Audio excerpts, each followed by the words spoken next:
Hola, ¿qué tal? Sean bienvenidas todas las personas de cada rincón de este planeta a un episodio más de nuestro podcast Filosofía aplicada a la vida cotidiana. Mi nombre es Aralia Valdés y el día de hoy les traemos un episodio muy especial.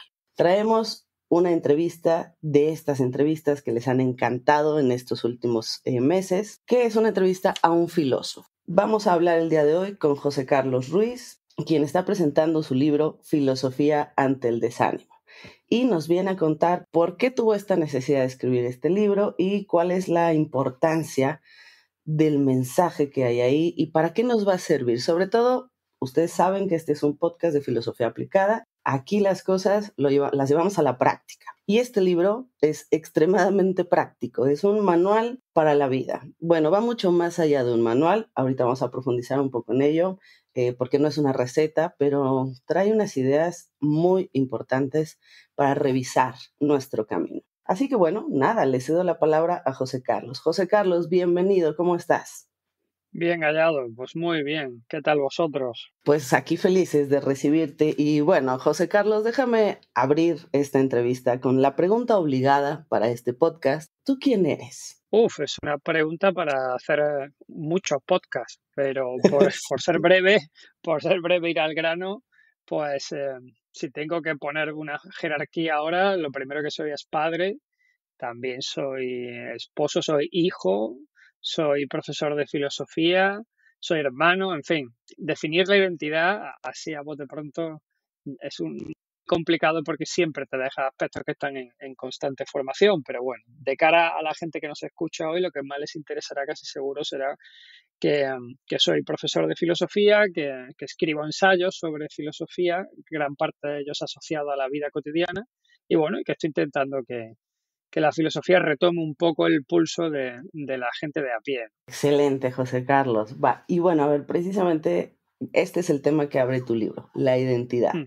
¿Por qué elegiste ese tema? Si se supone que todos sabemos quiénes somos, ¿o no? O algo parecido.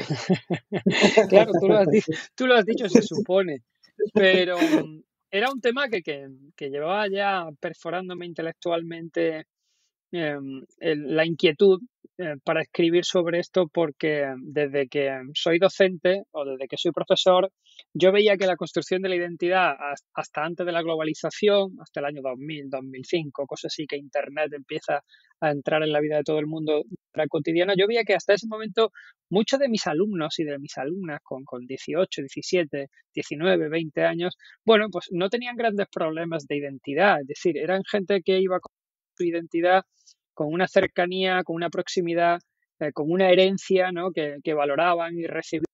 Bien, eran contestatarios con esta herencia, pero bueno, generalmente siempre sabían de dónde venían y hacia dónde podían encaminar su vida. Pero llegó la globalización, llegó la abrumadora presencia de la pantalla en la vida de las personas y empecé a notar que poquito a poco me iban llegando adolescentes y jóvenes con más dificultades de comprensión de esa identidad en la construcción, pero también lo noté en gente adulta, en amigos míos que con 40, 45, 50 años entraban en unas crisis de identidad muy fuertes, ¿no?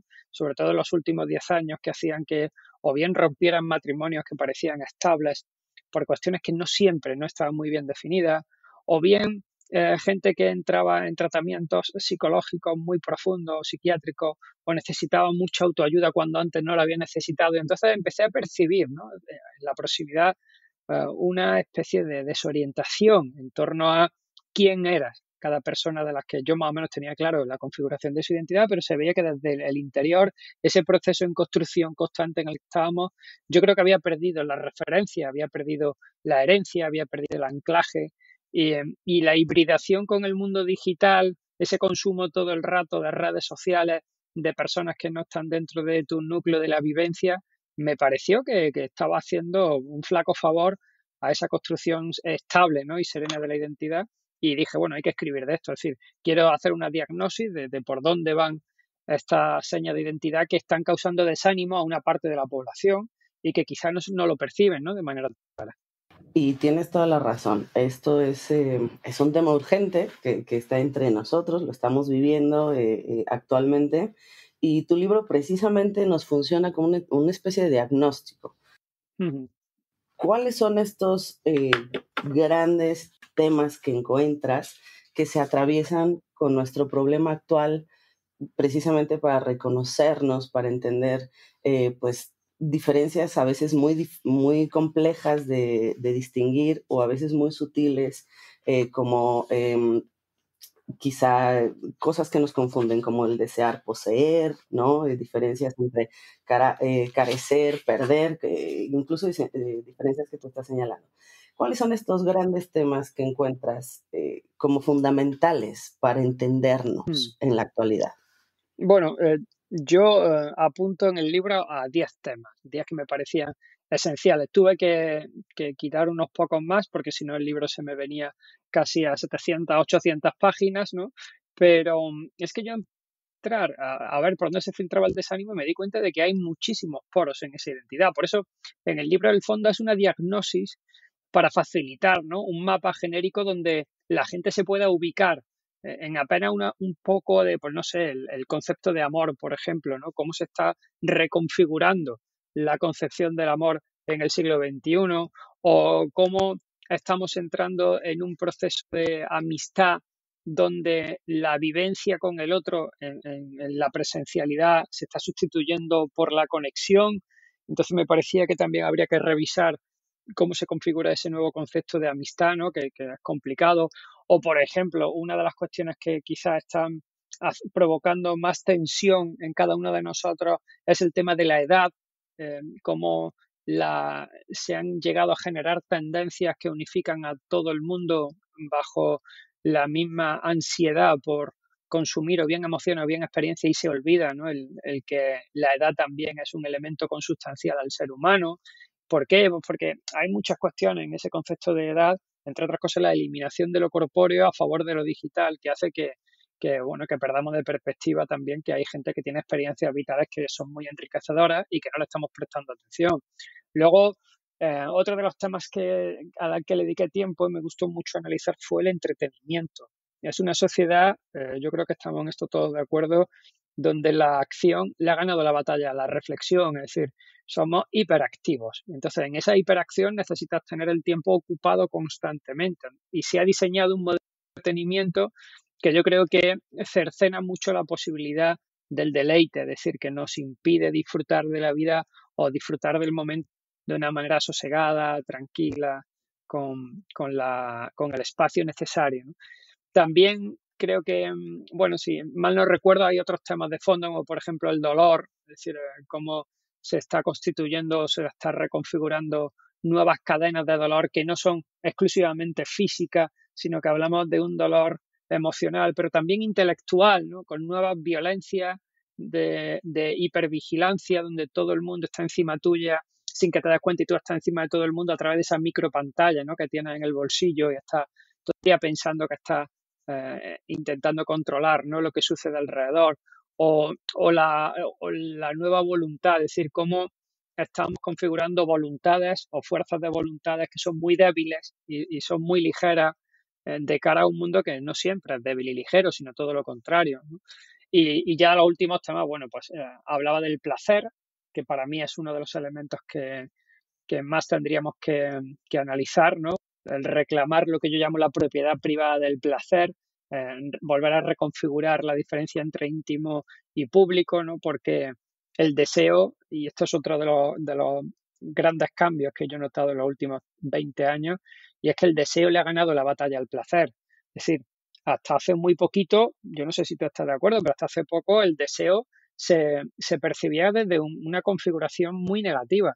Es decir, el deseo, lo que había era que luchar contra el deseo, tenías que intentar enfrentarte a él porque te podía dominar, es decir, había un sesgo muy también cristiano de fondo, ¿no? Pero era un sesgo que ya Sócrates o que algunos filósofos previos habían dicho, ¿no?, que los estoicos luchaban contra sus deseos.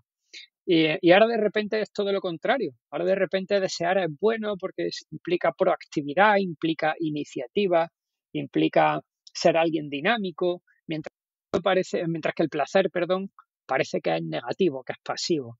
Entonces, todas estas configuraciones temáticas, yo creo que cuando el lector se sienta y va poco a poco, en muchas ocasiones yo sospecho que se sentirá interpelado, ¿no?, por todo esto que está pasando.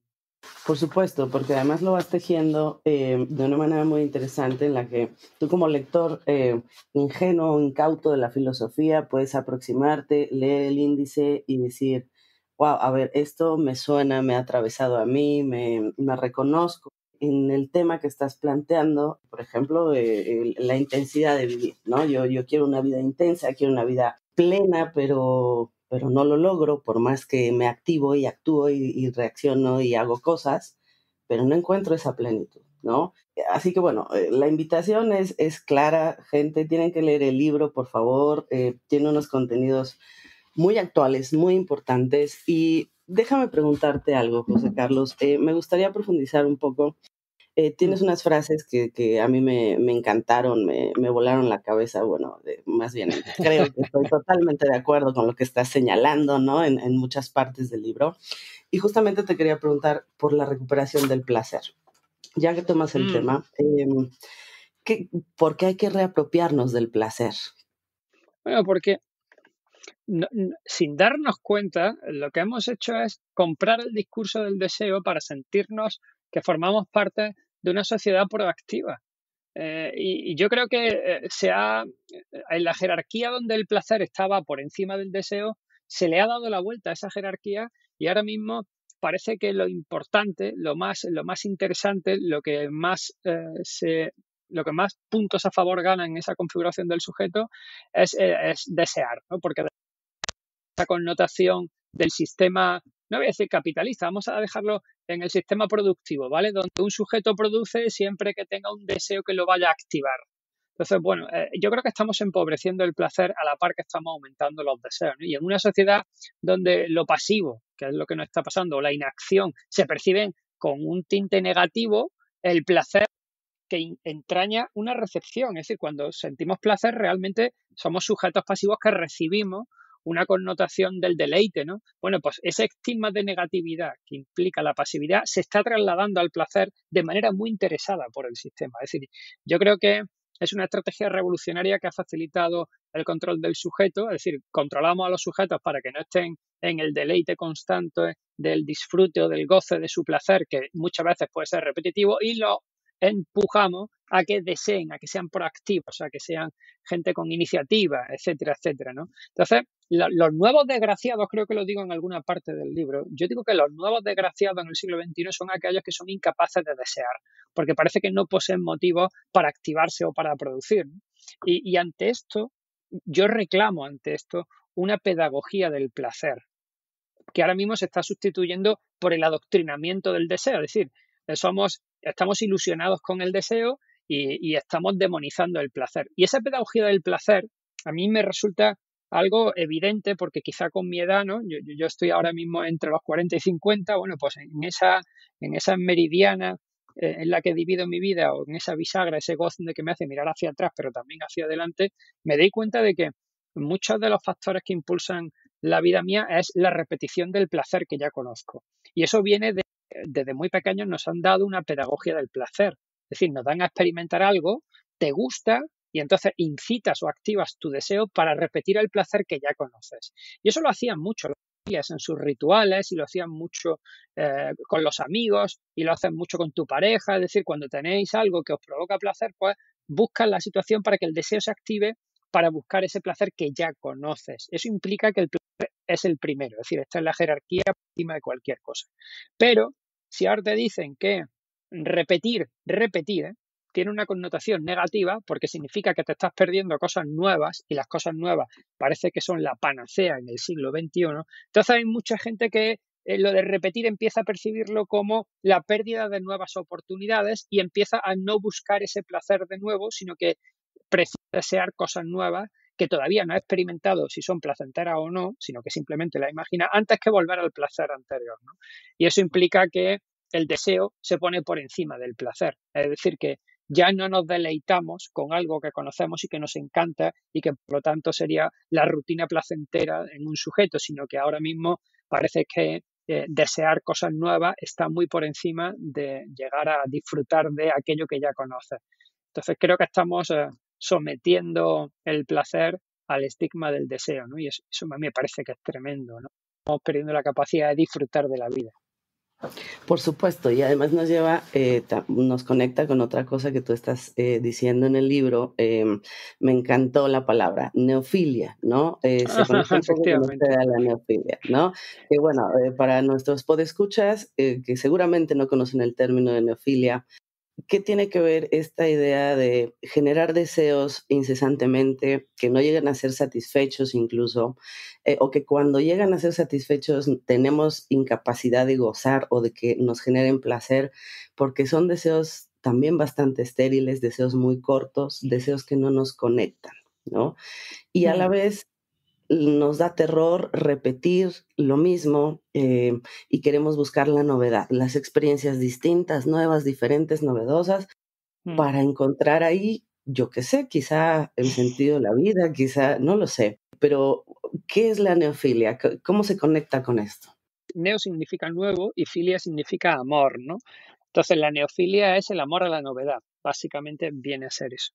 Em, y claro, no es algo, a ver, lo que has dicho, lo que yo digo en el libro, esa primera parte no es muy novedosa. Ya Schopenhauer, que era el filósofo pesimista por excelencia, decía que el ser humano vive entre la angustia del deseo y el tedio que se genera una vez que lo ha satisfecho. Entonces, él decía que el deseo siempre te genera angustia porque hasta que lo consigues, pues estás todo el rato en ese proceso donde tu voluntad busca ese deseo y después, una vez que lo consigues, el tedio, ¿no? De, bueno, lo he conseguido y ahora qué, ahora necesito volver a activar la voluntad para desear, etcétera, etcétera. El problema viene cuando yo creo que las novedades, y en el siglo XXI las novedades están a diario inundando la percepción de cada sujeto, es decir, todo lo nuevo está constantemente apareciendo en todos los sectores de nuestra vida.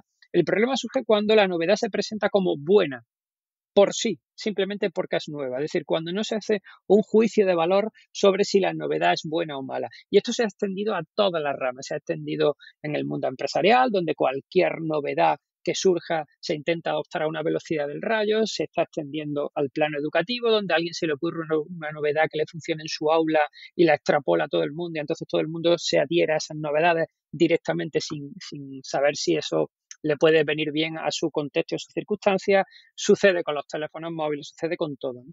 Hasta hace poco, hasta hace 20, 30, 40 años, nuestros padres, y esto lo he vivido yo en persona, cuando llegaba algún producto nuevo al mercado, lo recibían con cierto escepticismo, es decir, no abrazaban lo nuevo porque fuese simplemente nuevo, no, decían, bueno, pues yo no sé, vosotros conocéis allí la olla express, ¿no? La olla express que era capaz de hacer, pues no sé, un cocido, un potaje, una habichuela, unas lentejas en media hora, ¿no?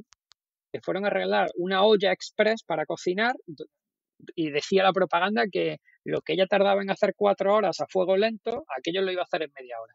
Y cuando se la trajeron a mi casa, mi madre dijo, esto no puede ser bueno. O sea, si yo necesito 4 horas a fuego lento para que los garbanzos se vayan haciendo tranquilitos y la carne vaya soltando su grasita y cojan el sabor y tal, y esto me dices que tapándolo fuerte en media hora me lo va a hacer todo, yo no me fío, me decía, ¿no? Luego lo probó y funcionó y dijo, ah, vale, pero de primera sabía cierto escepticismo ante la novedad.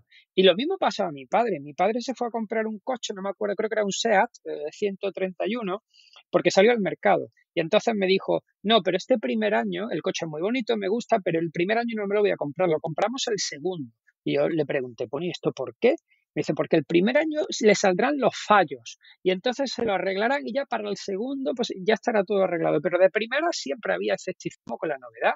Es decir, la gente tenía cierta reticencia hasta que lo probaba, ¿no? Ahora mismo eso ya no existe. La novedad es buena simplemente porque es novedad, es decir, se ha fusionado la percepción de lo beneficioso con lo nuevo, ¿no? Y yo creo que eso ha hecho que todo el mundo considere que lo que ya tiene, como ya ha dejado de ser nuevo, es peor que lo que le va a venir, ya sea una experiencia nueva, ya sea una relación nueva, ya sea un trabajo nuevo, etcétera, etcétera. Entonces, claro, esa especie de interiorización de la neofilia, de que lo nuevo es bueno por sí, está haciendo mucho daño a la hora de, por ejemplo, pues lo que hemos dicho antes, de disfrutar de la vida, de sedimentar el placer, de adquirir rituales que están desapareciendo, etcétera, etcétera. Y además incluso tiene un poco que ver con la velocidad actual, ¿no? La velocidad a la que estamos viviendo, que también nos trae todo el mensaje y todo el discurso de no pares, no hay tiempo para tener tiempo libre, todo tiene que ser productivo. Entonces, esta relación con las cosas nuevas nos lleva a la inmediatez, ¿no? Mm. Al deseo de querer sentir ese microplacer, o no sé cómo lo podríamos llamar, de tomar el teléfono nuevo en la mano, abrirlo en un segundo, quitarle todos los componentes, el envoltorio y decir, ya está, ya tengo lo nuevo, tengo una satisfacción quizá de oxitocina que dura 2 minutos en mi cerebro, pero después de eso tengo que volver a activar esa voluntad, como dices, para generar un nuevo deseo y se vuelve una psicosis imparable de producción de deseos sesgados, cortos, que no nos llevan a ningún otro lado. Déjame hacerte una pregunta, José Carlos. En esta idea del deseo, ¿podríamos hacer una comparación o una distinción con quizá tipos de deseos? No sé, por ejemplo, recuerdo mucho esta frase de Spinoza de que la esencia del hombre es desear. Y también recuerdo mucho la diferenciación que hace Gilles Deleuze entre los deseos cortos o sesgados, que son estos deseos que nos produce el sistema actual de producción en el que estamos inscritos, contra otro tipo de deseos que son mucho más largos, profundos e importantes porque nos conectan con otros deseos o nos conectan con otros placeres precisamente que no estaban directamente ligados a este primer deseo, que podríamos llamarlos más bien deseos de conexión. ¿Cuál es la diferencia precisamente entre conectarnos, que ahora estamos en el mundo de la hiperconexión incluso, ¿no? Creemos que estamos muy Sí, sí. conectados. ¿Cuál es la diferencia entre conectarnos, relacionarnos o no hacerlo? Creemos que lo hacemos o no lo estamos haciendo. Para ti, ¿por dónde va ese problema? Pues hombre, yo ahí generalmente apunto a que la relacionarnos implica un compromiso y conectarnos no. Es decir, conectarnos unos con otros, la conexión tiene grandes ventajas porque, por ejemplo, está preñada de ligereza y también tiene una gran velocidad. Es decir, realizar una conexión con alguien es relativamente sencillo y yo creo que por eso se está potenciando eso unido a que, claro, las redes sociales facilitan la conexión y no tanto la relación. Entonces, bueno, por esa parte yo creo que la conexión tiene esa gran ventaja de que es ligera y facilita una gran velocidad. Esto, ¿no? Convivimos con naturalidad con esta nueva dimensión hibridada, que esto lo dice Bauman, ¿no? En alguno de sus libros, que sustituimos las relaciones por conexiones. Y la relación, para mí, y yo creo que para mucha gente, implica un compromiso mutuo. Es decir, que de alguna manera echas una pequeña raíz en la relación con la otra persona que hace que tengas que no sentirte exclusivamente libre, sino que hay una interconexión en la que tú te comprometes con él. Y claro, en el siglo XXI, una de las cosas que yo percibo es que el compromiso se empieza a percibir como una rémora, es decir, es una especie de lastre que te va a impedir disfrutar de la vida, que te limita de alguna manera y va desterrando del acervo este que tenemos en el vocabulario aquella concepción virtuosa que teníamos sobre el concepto de compromiso. Es decir, antes una persona comprometida o que tenía palabra, aceptaba su palabra sin necesidad de que te firmase ningún documento. Es decir, yo me comprometo contigo a que esto lo vamos a hacer, se decía, ¿no? O tienes mi palabra de que esto... Y ese compromiso hacía que tú considerabas que la persona que lo mantenía fuese digna de su palabra y por lo tanto tuviese una especie de virtud en los ojos de los demás que lo considerábamos maravilloso y a veces pues querías imitar en unos procesos de mímesis lo que esa persona hacía. Pero ahora de repente ¿no? Se cambia ese concepto porque comprometerte puede implicar que llevas una especie de loza que no te va a dejar ¿no? moverte con libertad por donde te diese la gana y hoy en día se vende un concepto del individuo hiper libre, ligero, fácil, volátil, etcétera, etcétera, ¿no? Donde lo que busca son conexiones y no tanto relaciones, porque la relación implicaría perderse la posibilidad de ir de un sitio a otro por ligereza. Esto si lo amplías, por ejemplo, al campo del amor, a los nuevos modelos de enamoramiento o de concepción de la conexión, es fácil de entender. Y creo que tiene mucho que ver con las redes sociales. Es decir, yo creo que cada vez más las redes sociales están hibridando en el mundo de lo real lo que solamente se hacía antes en el mundo de lo digital. Yo discuto mucho y lo digo en muchas ocasiones que el concepto red tiene dos connotaciones. Una muy buena, que es la interconexión con otros sujetos, es decir, hay una red y por lo tanto yo estoy aquí, me puedo conectar contigo a través de redes. Si no estuviésemos físicamente, esto nos facilitaría ese contacto, pero por otro lado tiene una connotación muy negativa, que es que la red sirve para atrapar a un organismo vivo en su medio natural no se dejaría atrapar. Es decir, tú echas la red para atrapar a un pez, para atrapar, pues no sé, a un zorro en mitad del campo, tienes que echarle una red, porque en su medio natural ese organismo vivo no se dejaría atrapar. Y yo creo que las redes sociales, sin darnos cuenta, hacen eso, es decir, nos quitan de nuestro medio natural, que es estar en vivo y en directo con las personas, es decir, comunicarnos con nuestro cuerpo, con nuestro volumen. En esa esencia de lo humano, el volumen, el cuerpo, si nosotros prescindimos de nuestra corporeidad y actuamos en Internet a través de un avatar en una red social, estamos deshumanizando un poco lo que somos. Y por lo tanto, la red lo que está haciendo es sacarnos de nuestro medio natural y llevarnos a un medio artificial donde nos deja allí capturados con otros, ¿no? Y hay que tener mucho cuidado, porque si no, esas conexiones las podemos confundir con las relaciones y no son relaciones. Incluso ha traído efectos pues muy graves en las nuevas generaciones a raíz de la pandemia, por ejemplo, pues Sí, es verdad. adolescentes que perdieron el contacto, la capacidad incluso de enfrentar su propio cuerpo a otro cuerpo, ¿no? Y Hombre, ahora se aterran. no sé allí en México, pero aquí nos está pasando ahora que se ha dejado, a partir del lunes, se deja que se vaya sin mascarilla a los adolescentes, ¿no? Sin Ujú, tapabocas, vamos, a los colegios. ujú. Y ya tenemos muchos adolescentes que prefieren ir con el tapabocas porque están muy acomplejados de su corporeidad, de su físico. Se sienten más cómodos sin que se le vea la nariz, la boca, la barbilla, y durante 2 años han estado relativamente cómodos, ¿no? Eliminando esa parte de lo corpóreo. No sé si se dará allí, pero aquí está empezando a ponerse sobre la mesa esta problemática. Sí, aquí también lo podemos ver. Incluso yo me he encontrado con muchos chavos de 15 años para atrás, un poquito Mm, más jóvenes, que les cuesta, les aterroriza la idea de tener enfrente a otra persona.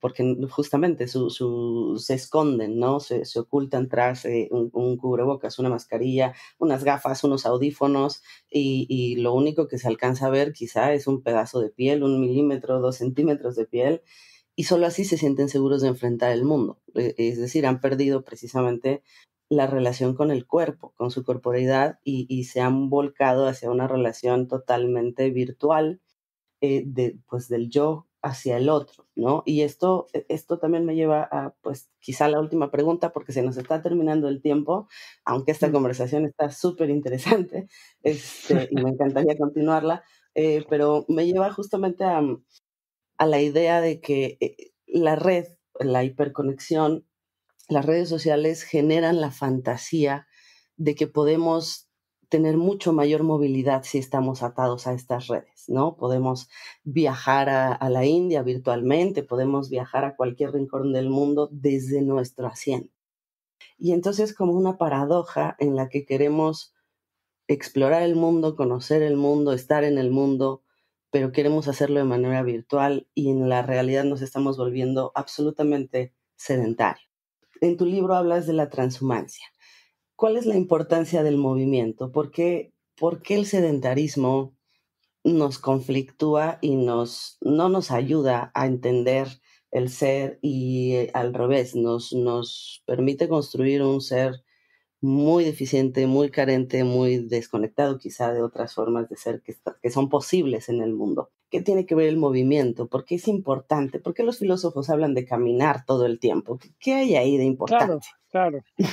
Es cierto que desde Grecia ya los peripatéticos Aristóteles daban clase andando, pero fíjate, Aristóteles daba clase con sus alumnos caminando porque se dio cuenta de que el criterio de atención de los alumnos mientras caminaban era mayor que si los dejaba sentados todo el rato con un punto fijo de atención hacia la persona que hablaba o recitaba. Entonces él prefería andar, pero también lo hacía Sócrates en mitad de la agora pública mientras iba paseando. También Platón cerca del gimnasio salía a pasear y ejercitaba. Es decir, todos los filósofos más o menos han tenido relativamente claro que los procesos de dinamismo de donde el cuerpo tiene de caminar despiertan un bienestar no solamente físico, sino también intelectual. Y claro, esto lo tienes que extender a la esencia de lo humano como un sujeto que tiene una corporeidad que está predispuesta para caminar. Es decir, que nosotros tenemos un organismo que ha ido evolucionando de manera biológica para andar sobre las dos piernas y poder hacer caminatas enormes, con lo que realmente ir en contra de esa parte biológica significa pues, poner en este caso tecnología, que es lo que tú has dicho, el sedentarismo de la tecnología, que en muchos casos está ahí, pues poner la parte más deshumanizadora, que tiene que ver con la eliminación de lo corporal o de la quietud, eh, hacia un sujeto que considera que no es necesario esa percepción de lo corpóreo para sentirse dentro de lo humano. Entonces yo creo que yo hablo de la transhumancia como la necesidad de que el sujeto no solamente camine, sino también que tenga puntos de referencia en ese caminar que le puedan permitir estabilidad en la configuración de su identidad, porque de cualquier otra manera no tendremos esos puntos de estatismo donde enfocar al sujeto. No solamente lo hacen Aristóteles, lo hacían mucho. Es decir, Kant, por ejemplo, salía todos los días a pasear a la misma hora después de comer y lo hacía a la misma velocidad porque él consideraba no solamente que era bueno para la digestión, sino que también le venía muy bien para relajarse de toda la labor intelectual que había hecho anteriormente.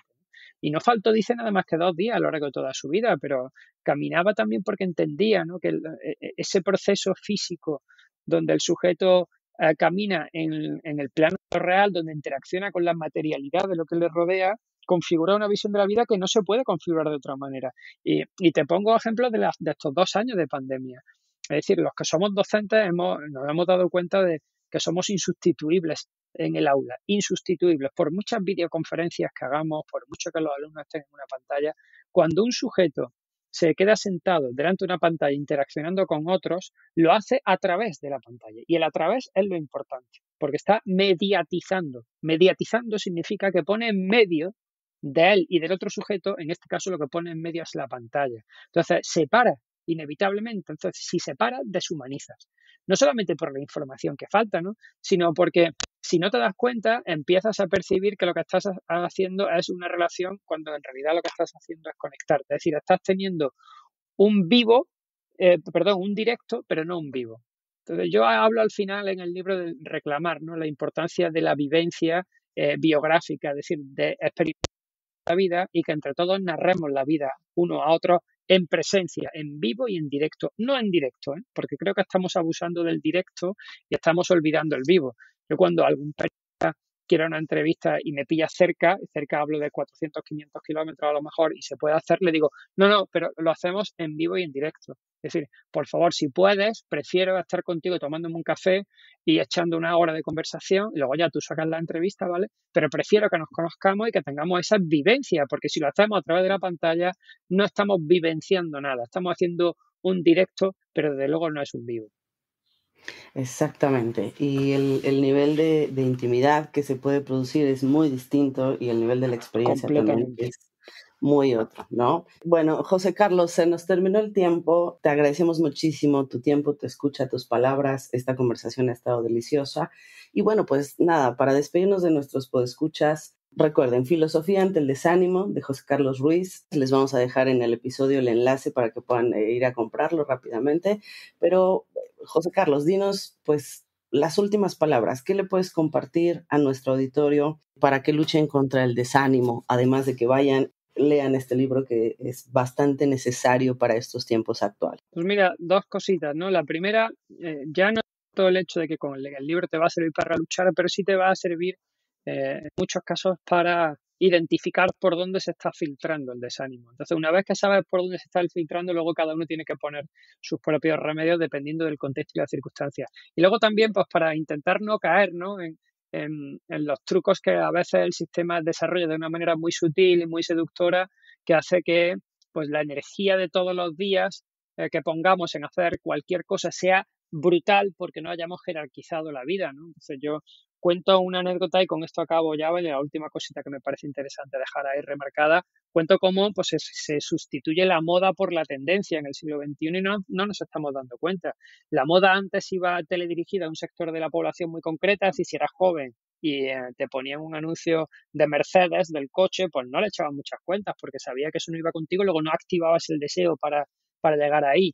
Y ahora de repente ya no, ahora todo el mundo está dentro de las tendencias, de manera que una mujer de 74 años como mi madre, pues hace pilates, visten exactamente igual, llevan las mismas mallas para ir a hacer ese deporte y por esa parte, esa fusión, esa hibridación es maravillosa, porque comparten, ¿no?, identidades que nunca se habían compartido por franjas de edad porque había modas diferentes, pero por otra parte, ha generado una angustia tanto en el joven como en el anciana, que ya no solamente sea compartir el deporte, sino tener que estar al día, por ejemplo, de la última aplicación que sale, de cómo se utiliza. Entonces, cuando tienes 17 años está muy bien, pero cuando tienes 65 te genera una angustia. Cuando tienes 72 y el banco solo lo hace a través de una aplicación del móvil, empiezas a gastar una energía y empiezas a intentar estar al día de un montón de tendencias que necesitas mucho tiempo y que te generan angustia y terminan con un desánimo tremendo, ¿no? Entonces, bueno, yo creo que darse cuenta de esos mecanismos que están configurando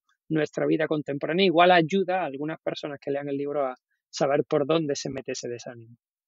Bueno, pues ya saben, nuestros queridos podescuchas, al leer el libro vamos a empezar a entender por dónde nos están atacando, por dónde nos están reconfigurando sin que nos demos cuenta, y después a construir las herramientas desde la filosofía, desde el pensamiento crítico, desde sus propias experiencias de vida. Y bueno, pues se nos terminó el tiempo, ni hablar, no podemos dar otra hora de entrevista completita, aunque nos encantaría. Y bueno, José Carlos, pues nada, esperemos que la siguiente entrevista podamos hacerla de manera presencial, en vivo y en directo y a todo color, para que podamos intercambiar pues corporalidad, no solamente virtualidad, pero bueno, ha sido un verdadero placer encontrarte el día de hoy y pues muchísimas gracias, mis queridos podescuchas, nos escuchamos en el siguiente episodio. Gracias, José Carlos. Muchas gracias a ti y el placer ha sido completamente mío. Dejo pendiente ese encuentro.